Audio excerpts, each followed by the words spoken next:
This film, along with Christopher Nolan's Dunkirk, were the first 4K discs I ever purchased. 4 years on, I thought it was time to take another look, and thanks to so much of it being shot on genuine IMAX and VistaVision, I still think it's one of the best 4K discs available.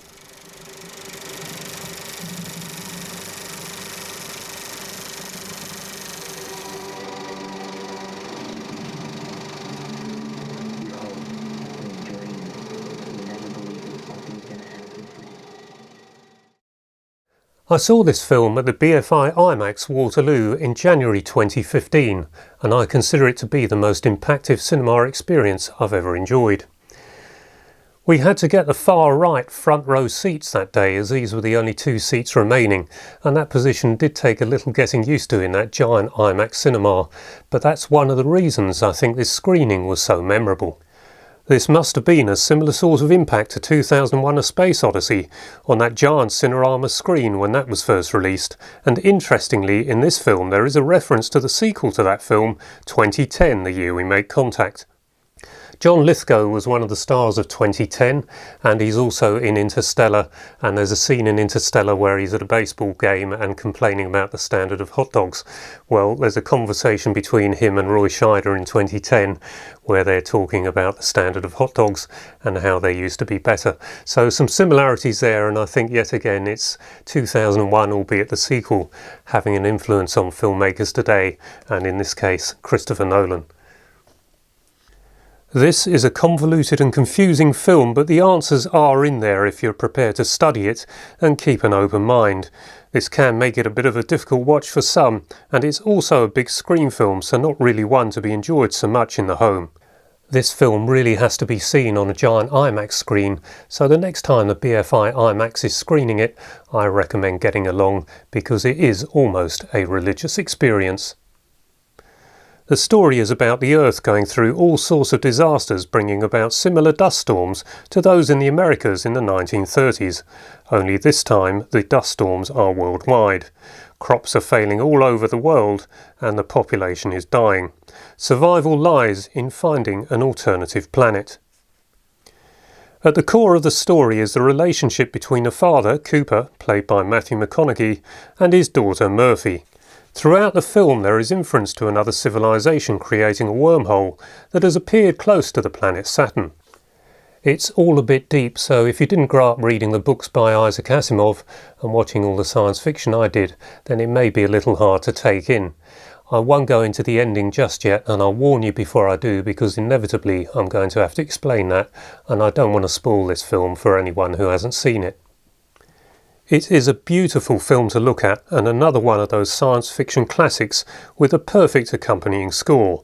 This time it's Hans Zimmer, and it's simply glorious. The pipe organ predominant in the score is a surreal quality of its own, but it is real and not something created in a computer as I suspected. Similarly, the film is real, as it was shot on film, which is different to shooting video. Video has been proven to work at the highest level, but film simply requires more skill. There are a few flaws, as with any film, and for the first hour or so of this one the continuity is a bit off at times. Actors looking in different directions from cut to cut, or going from one sequence to the next and the arms are in a different position, that sort of thing. Those are things we just have to accept, because filmmaking is not easy, it's also expensive, and going back constantly to fix shots by reshooting them really isn't an option. This is a fabulous 4K pack with the film on both a 4K disc and a Blu-ray, but also an extensive special features disc that is chock full of featurettes all about how the film was made, and it's one of those that really is worth going through. Director Christopher Nolan appears quite a lot, and even when he must be under so much pressure to get a massive production like this completed, he always seems so relaxed. The IMAX camera is chucking the film through at an amazing rate of knots, and it's noisy. Very noisy. Fortunately, the actors were wearing spacesuits a lot of the time, and the microphones within their helmets meant a lot of the on-set dialogue could still be used. Hoyte van Hoytema was Christopher Nolan's cameraman again, and he managed to put the 1570 IMAX camera on his shoulders. This man must have the strength of the Incredible Hulk. But besides those IMAX shots, there was anamorphic 35mm, and that explains why we've got the varying aspect ratio, which goes from 178 to 1 down to around 24 to 1. But there's also VistaVision in here. I'm not sure there was a lot of VistaVision, but it was used for some of the special effects, the model shots. So just like Star Wars, VistaVision and motion control was pressed into action once more. And the reason for the VistaVision, particularly on a film like this, VistaVision is going to match more the original IMAX than standard 35mm would. So very clever filmmaking, yet again, from the team behind Christopher Nolan's films. The special effects look real, and that is largely because most of it uses full-scale models. The Ranger spacecraft was put on a gimbal and the IMAX camera bolted to the side of it to get many of the shots. Back projection from 2K video projectors finalised the illusion, and that is why it is so convincing to look at. There are CGI shots in this film where it just wasn't possible to do a particular effect conventionally, but they fit in perfectly. Other computer work was required to remove wires and things from the practical effects, but this is exactly how computers should be used in filmmaking.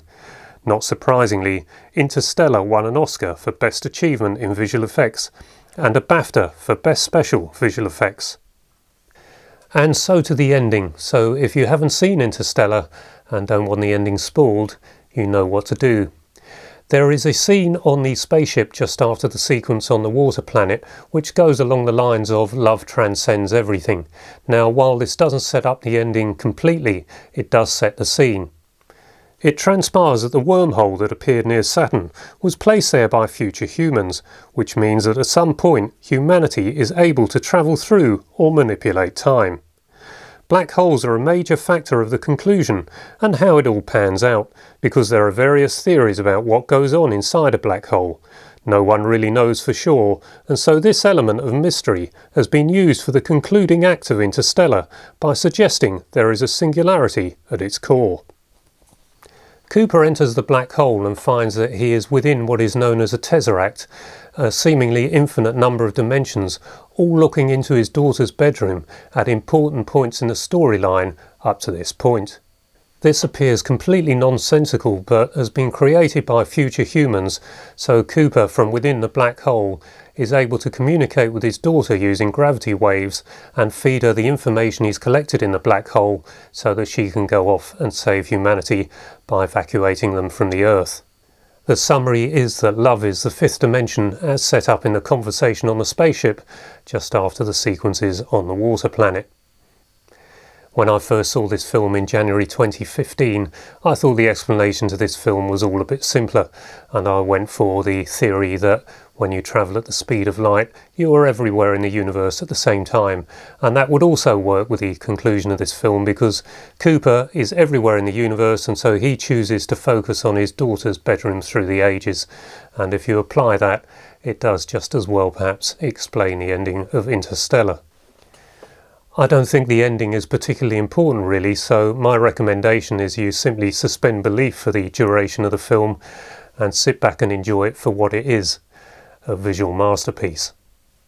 Interstellar had an estimated budget of $165 million and it grossed at the worldwide box office $702 million. I've already spoken about the aspect ratio, which on this disc is a combination of 178 to 1 and 240 to 1, whereas at the IMAX, of course, genuine IMAX theatre, 143 to 1 and 2.4 to 1. So that's the difference between this disc and genuine IMAX theatres. So I know the Batman vs Superman had a recent remaster where they put the square IMAX frame back in, but that may be a little too distracting for some, as you're going to get black bars down the side. So I think this is probably the best compromise for the mass market. Sound is DTS 5.1 HD and sounded pretty darn good in here. Not quite as good as it did at the BFI IMAX, but very good nevertheless. It runs for getting on for 3 hours, so incorporate a break for a cup of tea and a bicky. The image quality is among the best of 4K, but I still feel this film could be a little better. I'm not sure why some films seem to transfer slightly better than others, but I suspect in this case it was a genuine IMAX film for the most part, and I consider that 35mm 4K is not really enough, and I say that because I was so impressed with the 4K of Jaws, which if I remember correctly was transferred at 6K. So if you assume there's a compromise between 4K and 6K in there somewhere, and I think others have said it's around 5.2 to 5.6K to get the best out of 35mm, you do the maths on the IMAX frame and you're looking at around 45K to capture everything. So I think that's possibly part of the reason for it, but nevertheless this still does look exceptional. The 4K has superiority over the Blu-ray because of HDR yet again, the colour and the density which makes that difference. So all in all, this is a great disc, and quite often it's in the HMV sales at the 2 for £30, so can be had for a very good price, and at that sort of money I say this one's a bargain. My review of the 4K of Close Encounters has done rather well, and getting good feedback, which is always a nice surprise. I mentioned in that one that Clark Teddles in Australia was responsible for me wanting to take another look at the 4K of Close Encounters, and Clark has now uploaded his own review of the 4K of Close Encounters, and it's really quite nice to see the same 400-foot reel on Super 8 over there with him as I have here with me. Anyway, his review is up. I'll put the link in the description below.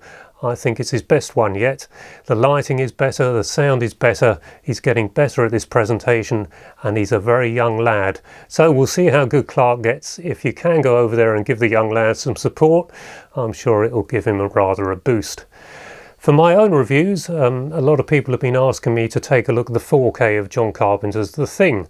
Well, I don't think I need much of an excuse to take a look at The Thing, so I've been talked into it. At some point soon I will pick up the 4K of that title. So anyway, until the next video, bye bye for now.